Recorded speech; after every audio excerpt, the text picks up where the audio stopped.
আসসালামু আলাইকুম।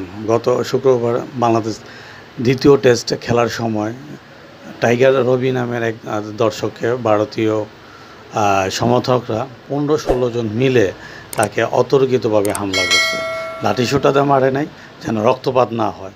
তাকে এমনভাবে আঘাত করছে, ভিতরগতভাবে আঘাত, কিল, ঘুষি, লাথি এভাবে এতভাবে মারছে সে দাঁড়াইতে পারে না। এক পর্যায়ে সে অজ্ঞান হয়ে যায়।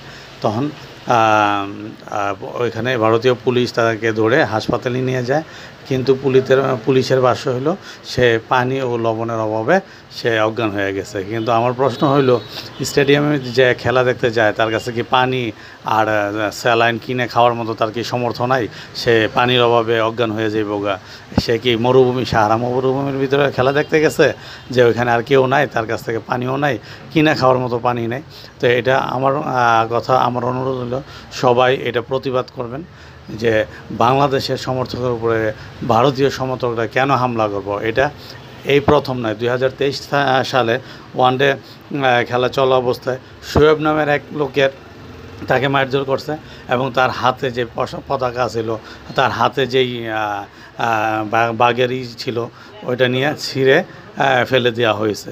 তার টাইগার রবির সাথেও তাই হয়েছে, তার পতাকা, তার বাঘের মাস্কাপ এগুলা ছিঁড়ে ফেলা হয়েছে। এটা প্রতিবাদ করাতে, সে বলাতে তাকে প্রচণ্ডভাবে মারধর করা হয়েছে। এটা বেশি করে শেয়ার করবেন এবং সবাই জোরালোভাবে প্রতিবাদ করবেন কেন ভারতীয়রা বাংলাদেশের উপরে আগ্রাসন করব।